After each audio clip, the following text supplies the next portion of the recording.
آج ہم ایک ایسی خاص رات کے بارے میں بات کرنے والے ہیں جو صرف جاگنے یا عبادت کرنے کی رات نہیں، بلکہ یہ ایک موقع ہے، ایک ایسا موقع جب آنسوؤں سے تقدیریں بدلی جا سکتی ہیں۔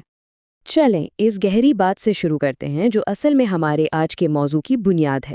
یہ صرف ایک جملہ نہیں ہے، یہ ہمارے دور کی ایک تلخ حقیقت ہے۔ گناہ کرنا بہت آسان ہو گیا ہے، لیکن اس پر شرمندہ ہو کر آنسو بہانا وہ بہت بہت نایاب ہو گیا ہے۔ تو اس حصے میں ہم یہی دیکھیں گے کہ گناہ کرنے اور اس پر پچھتانے میں کیا فرق ہے اور کیوں وہ ایک آنسو اتنا قیمتی ہے۔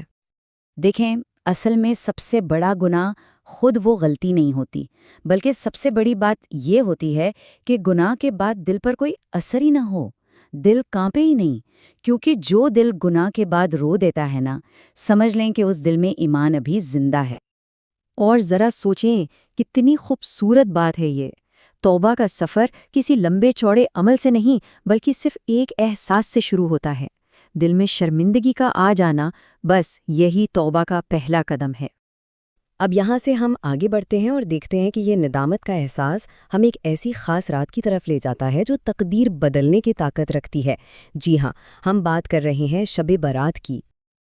بالکل، اس رات کی عظمت کا اندازہ اسی بات سے لگایا جا سکتا ہے کہ ندامت کا صرف ایک آنسو تقدیر کا لکھا بدل سکتا ہے۔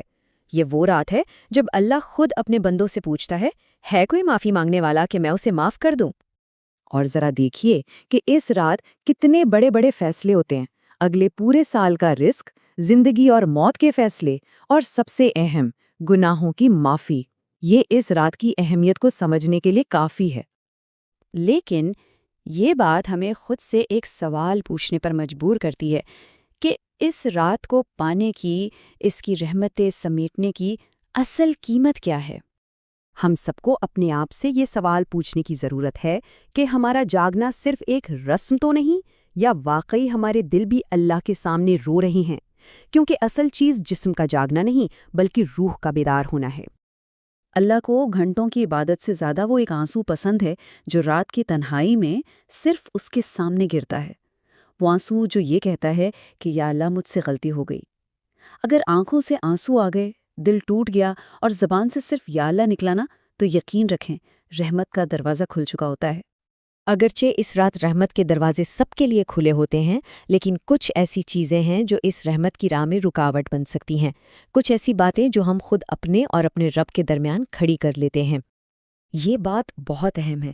حدیث میں آتا ہے کہ کچھ لوگوں کی بخشش اس رات بھی نہیں ہوتی، وہ جو گناہوں پر اڑے رہتے ہیں، جن کے دل میں دوسروں کے لیے کینہ ہوتا ہے، جو رشتے توڑتے ہیں اور جن میں تکبر ہوتا ہے۔ تو یہاں سب سے اہم بات یہ ہے کہ معافی مانگنے سے پہلے اپنے دل کو دوسروں کے لیے صاف کرنا ضروری ہے۔ اندرونی تبدیلی کے بغیر بیرونی معافی شاید قبول نہ ہو۔ تو پھر حل کیا ہے؟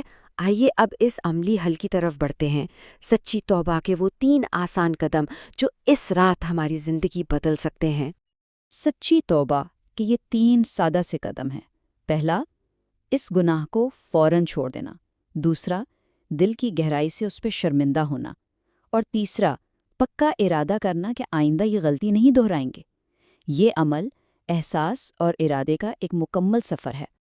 اور جب یہ تینوں قدم اٹھا لیے جائیں تو پھر دل سے ایک عاجزانہ دعا نکلنی چاہیے۔ یہ ایک طاقتور اقرار ہے، یہ کہنا کہ یا اللہ، میری خطائیں کتنی بھی بڑی کیوں نہ ہوں، تیری رحمت ان سے کہیں زیادہ بڑی اور وسیع ہے۔ یہ گناہوں کے بوجھ کو اللہ کی رحمت کے سمندر میں ڈال دینے جیسا ہے۔ تو اب ہم اس ساری گفتگو کے نتیجے پر پہنچتے ہیں۔ یہ رات صرف ایک رات نہیں، یہ ایک زندگی بدل دینے والا موقع ہے۔ اس بات کو ہمیشہ یاد رکھیں، اس رات کا اصل مقصد صرف جاگنا نہیں، بلکہ رو کر، پچھتا کر اپنے اندر کو بدلنا ہے۔ یہ گناہوں سے پاک ہو کر ایک نئی شروعات کرنے کی رات ہے۔ اور یہ احساس دل میں رکھنا بہت ضروری ہے کہ کیا معلوم یہ ہماری زندگی کی آخری شب برات ہو، یا پھر یہی وہ رات ہو جو ہماری زندگی کی سب سے بڑی رحمت کا سبب بن جائے۔ اس موقع کو ضائع نہیں کرنا۔ تو سوال یہ رہ جاتا ہے کہ ندامت اور رحمت کی اس رات کو ہم اپنی زندگی بدلنے کے لیے کیسے استعمال کرتے ہیں؟ گناہ کر کے رو دینے والی اس قیمتی رات کو کبھی ضائع مت ہونے دیں۔ اللہ ہم سب کو سچی توبہ نصیب کرے، آمین۔